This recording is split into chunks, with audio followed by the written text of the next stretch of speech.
Hello friends, welcome back to my channel Almond E hub.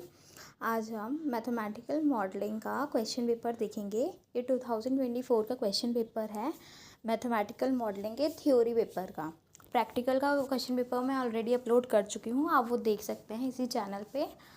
आप search करिएगा mathematical modelling PYQs by Almond E hub तो वो आ जाएगा। और जो ये PDF है जिसका मैं क्वेश्चन पेपर आपसे डिस्कस करूँगी, इसकी आपको स्क्रीनशॉट्स लेने की कोई ज़रूरत नहीं है। इसकी PDF आपको मेरे टेलीग्राम चैनल पे मिल जाएगी, जिसका लिंक आपको डिस्क्रिप्शन और कमेंट बॉक्स में मिल जाएगा। आप वहाँ से जा सकते हैं, टेलीग्राम को ज्वाइन कर सकते हैं। और इन केस लिंक वर्क नहीं करता तो कमेंट सेक्शन में लिंक लिखना, मैं आपको लिंक दोबारा भेज दूँगी। ठीक है, और just go on Telegram and search almond E hub और चैनल ज्वाइन कर लेना, या लिंक लिख देना, आपको इतना भी नहीं करना। ठीक है, तो अब चलिए हम क्वेश्चन पेपर देखते हैं। एज आई टोल्ड, ये मैथमेटिकल मॉडलिंग का क्वेश्चन पेपर है ऑफ थ्योरी एग्ज़ाम। ये BSc मैथमेटिक्स ऑनर्स का DSc सब्जेक्ट है एंड 4th सेमेस्टर का ये जो क्वेश्चन पेपर है ये मैंने पिक किया है। उसके बाद ये जो आपका पेपर है इसको करने की ड्यूरेशन 3 आवर्स की मिली थी और मैक्सिमम 90 मार्क्स का ये पेपर है। जर्नल इंस्ट्रक्शंस के अंदर आपको रोल नंबर लिखना है।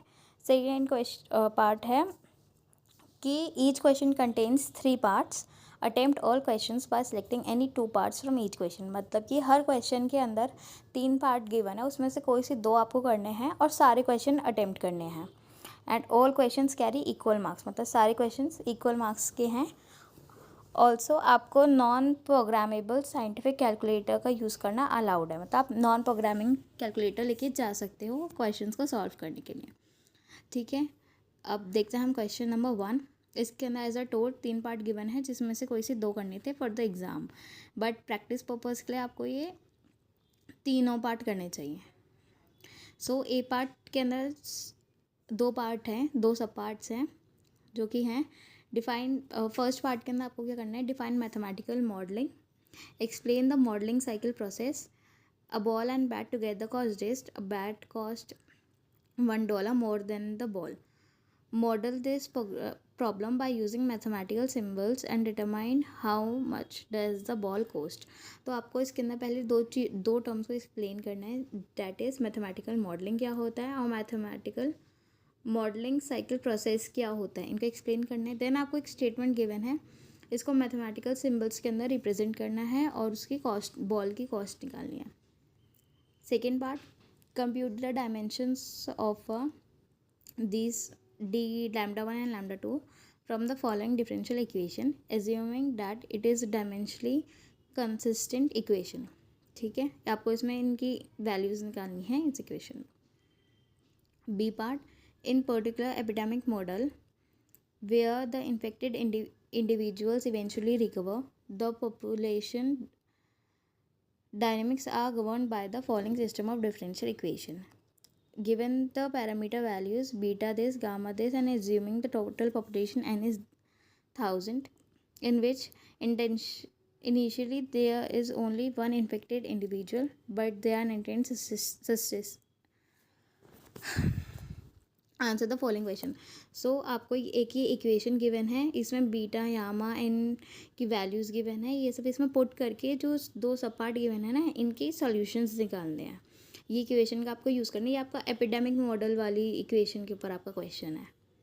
ठीक है, सी पार्ट, ये आपका SIR मॉडल के ऊपर है, उसके हिसाब से आपको सोल्यूशन पे वो निकालना है। देखो इसके अंदर आपको क्या करना है, SIR मॉडल का यूज़ करना है। उसके बाद आपको शो करना है इस इक्वेशन के अंदर ये वाली इक्वेशन, ये आपको प्रूफ करनी है काइंड ऑफ, और आपको उसके लिए ये सारी चीज़ें गिवन है, आप पढ़ लीजिएगा। ठीक है, next second question, consider the epidemic model where the infected individuals eventually recover and the dynamics population is this.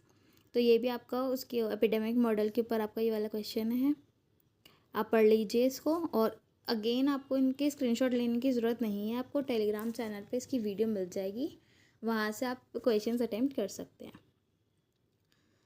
Next question जो है आपका वो SEIR मॉडल पे है, जो कि होता है sustainable exposed infectious recovered.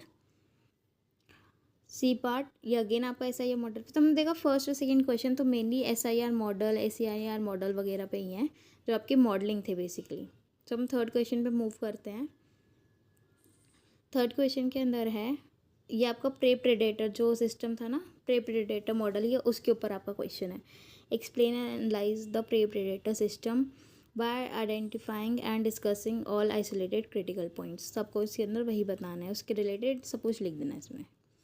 B part, find the critical points of the system of differential equation this and determine whether they are stable और अनस्टेबल। सो आपको ये वाली डिफरेंशियल डिफरेंशियल इक्वेशन गिवन है, इसके आपको क्रिटिकल पॉइंट्स निकालने हैं पहले, और उसके बाद बताना है कि वो स्टेबल है या अनस्टेबल है।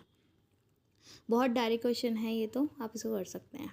C part, consider a damped non linear spring mass system, let m denote the mass of the object and this is. इसके अंदर आपको damped non linear spring mass system की वाली इक्वेशन गिवन है ये रही।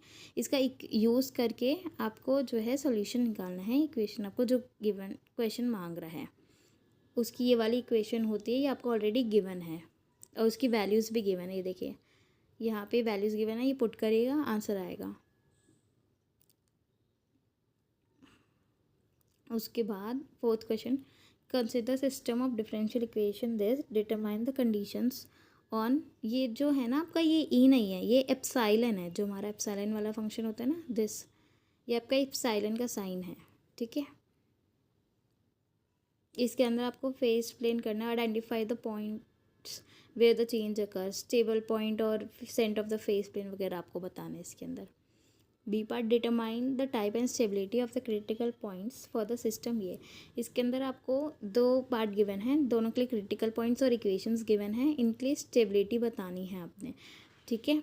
दोनों पार्ट के अंदर सेम चीज़, स्टेबिलिटी बतानी है क्या है, कौन सी है, और क्रिटिकल पॉइंट्स ऑलरेडी गिवन है और इक्वेशन गिवन है, इनका यूज़ करके निकालना है। सी पार्ट में, consider the following system of differential equation this, show that the linearisation of the system at 20,2 is this.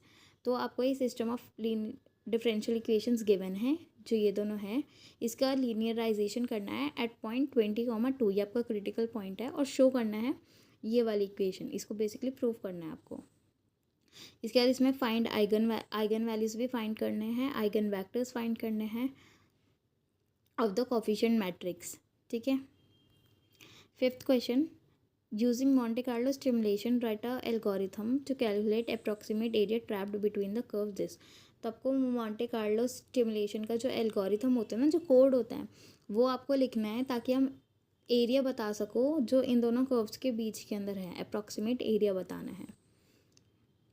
B part, explain the linear congruence method of generating random numbers, list the drawbacks of this method, find 10 random numbers using this as the seed number and 7 as a seed number, ठीक है। तो आपको इसमें linear congruence method का use करना है, जो कि रैंडम नंबर्स जनरेट करने के लिए होता है, उसकी ड्रॉबैक्स बताने हैं, और आपको 10 रैंडम नंबर्स फाइंड करने हैं, और जो उसकी इक्वेशन होती है ना, उसके लिए आपको वो भी गिवन है, उनकी वैल्यू जैसे ए बी सी डी, इन सब की वैल्यूज़ गिवन है, ठीक है। इसका यूज़ आप लीनियर कॉन्ग्रुएंस मेथड का फॉर्मूला लगाना और उसके ड्रॉबैक्स लिखना, और फिर आपका उसका सोल्यूशन आ जाएगा, ठीक है। C part, using Monte Carlo stimulation write algorithm to calculate the part of the volume of an ellipsoid disk that lies in the first octane। इसके अंदर अगेन आपको Monte Carlo का यूज़ कर, उसका एल्गोरिथम है, जो Monte Carlo एल्गोरिथम होता है वो लिखना है, ताकि इस एप्सिलॉन का वॉल्यूम बता सकते हो, जो कि इस ऑक्टेंट के अंदर है। मतलब कि Monte Carlo स्टिमुलेशन जो वॉल्यूम निकालने वाला उसका फॉर्मूला यूज़ करना है आपने। Sixth question, use simplex method to solve the following problem. आपको सिम्प्लेक्स मेथड का यूज़ करके इन वाली इक्वेशंस को सॉल्व करना है, ठीक है।